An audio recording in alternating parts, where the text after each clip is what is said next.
Азыр дагы жаңы методдор чыкты.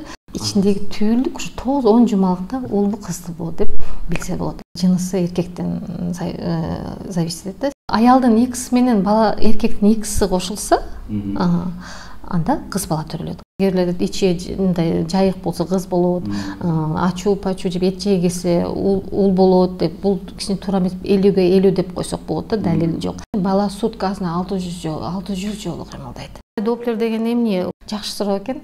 Жатыңыз. Негизи 11-14 жумалыкта түшөт. Мен айтат элем, 3 ай болгонго чейин, 12 жума кош бойлуу болгонго чейин көп түшкөндүн кажети жок. Бул өтө коркунучтуу нерсе болот.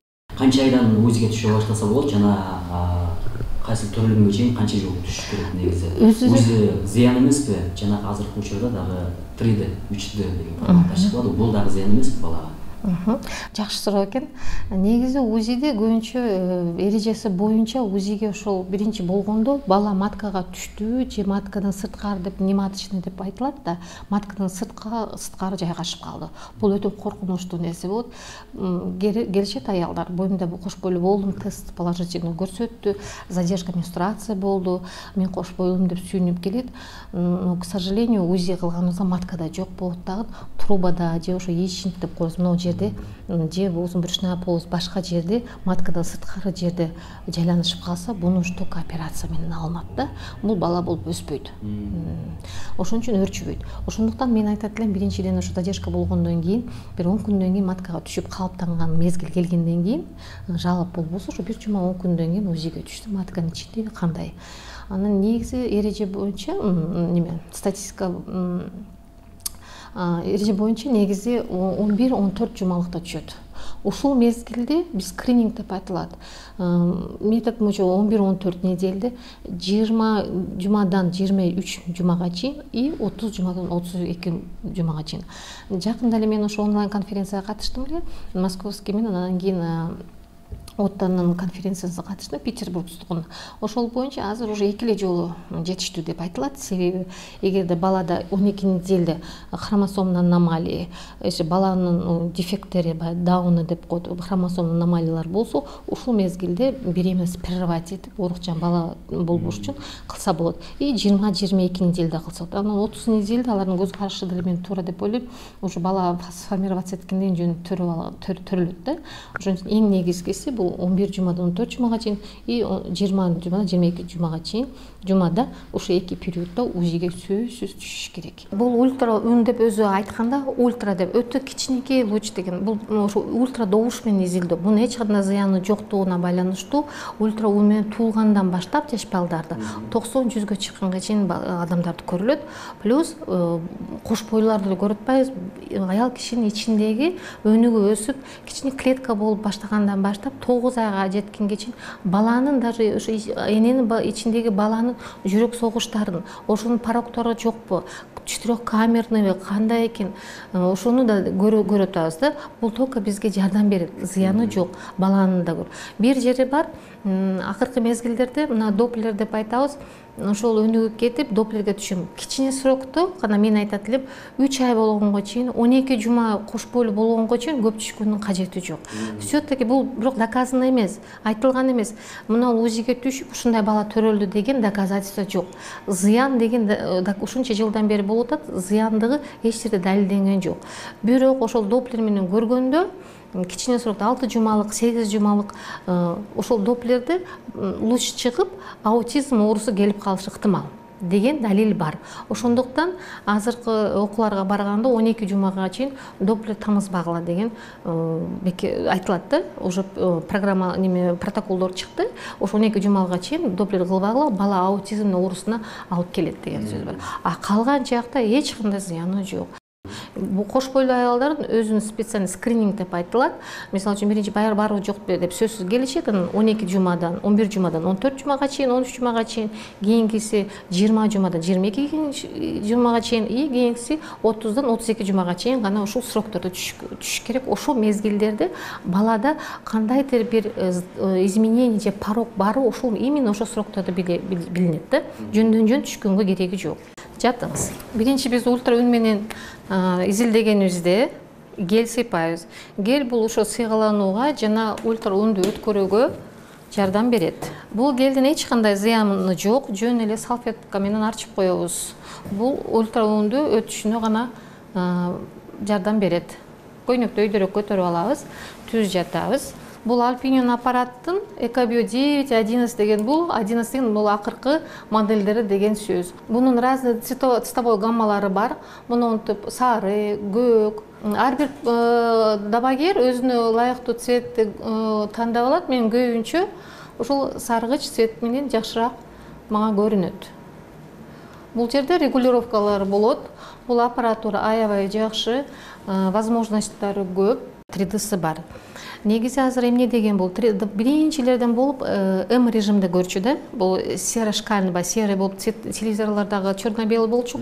Кийин цветнойлор болуп, анан плоский экран дегендей. Азыркы медицинада ошондой өнүгүп туруп, азыр цветной көрсөтүүнү өзүңүздөр көргөдөй цветной кылып көрсөк болот. Мен жана айткандай доплер деген эмне? Көбүнчө келиши доплерде бул жанакы сосудтагы суюктуктун кыймылын кандай болуп кетип атат. Бул негизи эмнеси, бунун функциясы эластография менен доплердин, бул онкологиянын, рак ооруларын эртерээк, без операция, без биопсия дегендей кеспей эле көргөнгө болот. Ошол жагы өнүгүү аябай жакшы болуп жатат. Анан акыркы аппараттардын айырмачылыгы, өзгөчөлүгү бул тез убакытта көрсөк болот. Анан өзү автоматически мынтип размерлерин чыгарып, объемдорун чыгарып, бизге жеңилдик берет. Кош бойлуулук нормально өчүп аткан болсо, ушул 2 жолу түшүп койсо жетиштүү негизи. Анан 3D тармактын бул адамдардын бул мындай технологиялар өнүгүп атпайбы ошон үчүн эле. 3D'га качан биз жөнөтөбүз? Анан доплер деп айтылып атат, отасы. Качан жөнөтөбүз? Мындай скрининг кылып атканда, уже баланы көрүп атканда, бир изменение көрсөк, кандайдыр бир мындай нерсе жакпай барат, жакпаса да, башында суусу көбүрөөкпү, же буту кыска болуп калышы мүмкүн, же манжалары көп болуп калабы, же башында кандай аномалиялар бар болсо, ошондо гана биз уже третичный уровень деп айтылат, ошондо анан силер айткандай 3D'га, доплерометрияга өзүнүн показаниялары болот да, ошондо гана барыш керек да. Негизи жөн эле түшкөн уже кажети жок. Бизге дагы көп берилген суроо, мисалы үчүн балам курсагында айланат, кээ бир учурда бул жакта, кээ бир учурда башы бул жакта болуп калат, кээ бир учурда кыйын мындай өзүнүн курсагын ооруп кетет. Ошол мындай оорчулук жаратпайбы, балага деле зыян келбейби? Негизи курсакта бала айланып турабы деген суроо. Негизи курсакта ооба бала айланып турат. Анан 30 жумага чейин айланат. Жанагы помещение бир жерге адамды салып койсо да, чоң мындай помещение болсо кеңири кыймылдайт да. Анан бала чоңойгон сайын карында место аз болуп калат да, 37 жумадан кийин уже бала азыраак, 36-37 азыраак кыймылдайт. Потому что пространство деп коебуз да, уже бурула турган местосы аз болгон үчүн азыраак кыймылдайт.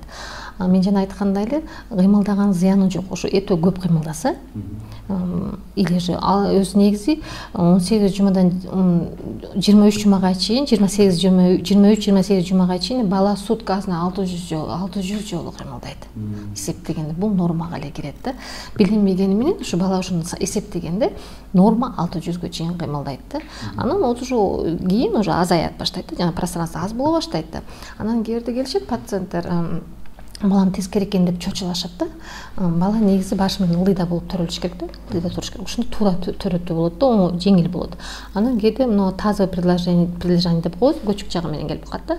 Анан эгерде 30-32 жумага чейин баланын жылышы оңой да, специальный упражнениялар бар. Биз айтабыз, ошону жасасаң, бала башы менен ылдыйга кайра түшөт да, и нормальный роды болот. Уже 31 неделени өткөндөн кийин баланын кыймылдашы упражнениялардагы жардам бербей калат да. Негизи биздин максат жакшы бала ошо именно башы менен келгенде жакшы төрөлөт. Баланын жынысы канча айлыктан билине баштайт? Баланын жынысы кимге байланыштуу, энегеби же атагабы? Көпчүлүк аталар мисалы үчүн кызды болсо бир өкүнгөн учурлары бар да, ошондой учурларды көрүп барам. Негизинен ошол баланын жынысы кимге байланыштуу? Албетте бул биринчи Аллах Таала жараткан берет, бирок анын себепчиси бар да бирок. Жакшы суроо экен. Биринчиден Алла Таала берет, анан жынысы эркектен зависит этет. Себеби мектепте эле окутпай биологияларда хромосоманын 23 хромосом болот. Аял кишиде XX болот, а эркек кишиде XY болот. Ошондой айтканда XX жана XY. Аял кишиде XX эле гана хромосома бар да, а эркекте XY деген хромосома бар да. Анан эгерде ошо аялдын X менен бала эркектин X'и кошулса, анда кыз бала төрөлөт. Анан эгерде аялдын да икиси бар да, а эркектин эгерги менен кошулса, анда ул ошондуктан айтылат 100%, 100% бул эркектен болот да. Уулдун төрөлүшү, ул же кыздыгы. Ошол Y хромосома кайсы учурда мындай күчтүү болот да? Бул азыр мифы деп айтылып коет, негизи далил жок, качан күчтүү эмес. Мындай предположительный теориялар бар. X хромосома кыз бала тезирээк кыймылдайт, овуляцияга чейин болсо кыз болот, овуляциядан кийин болсо уул болот деп. Ошондой кичине бул далилденген элек. Ушундай предположение бар. Адан зависит этпейт да. Просто эркектики секинирээк кыймылдайт, кыздыкы тезирээк кыймылдайт. Ошон үчүн овуляция саатына карап туруп болот деп да предположение бар. Бул пока далили жок. Ошондой эле мындай кыз бообу деген примета деп коебуз го, белгилери. Ал деле бул далилденген эмес. Кээрлер ичи мындай жайык болсо кыз болот, ачуу пачуу жеп эт жегисе уул болот деп, бул кичине туура эмес, 50-ге 50 деп койсок болот да, далил жок. Негизги далил мына өзүңөр көргөндөй эле половой органы деп, мына жерде наружный половой орган деп турбайбы? Ошо жыныстык мүчөлөр ошо 11-14 жумада билинет да, негизи. Анан точный болуп 16 жумадан 20 жумада точно уже пол жынысын билсе болот. Азыр дагы жаңы методдор чыкты. Эрте 9-10 жумалыкта биз аялдарды баягы көп кыздуу болуп 4 кызым бар, 5 кызым бар, бизге уул керек эле ошо жынысын билгибиз келип атат деп оюнда болгондон кийин келишет. Аларды биз кан анализи бар, канга жөнөтөбүз. Ошо кан аркылуу УЗИ менен кошуп жөнөткөндө каны менен ичиндеги түйүлдүк ошо 9-10 жумалыкта уулду кызды болот деп билсе болот. Азыр ушунчалык өнүгүү бар. Даже азыр мен жакында карадык, азыр Москвада кылып атышат. Даже группа крови деп коебу, кандын группасы бар. Өнөкөт боюна түшүп калганда отрицательный кровь болуп положительный бала менен болуп калса конфликт барбы жокпу. Азыр даже баланын ичинде баланын группа крови канча экенин да билсе болот. Ушунчалык өнүгүү болуп атат азыр медицинадачы.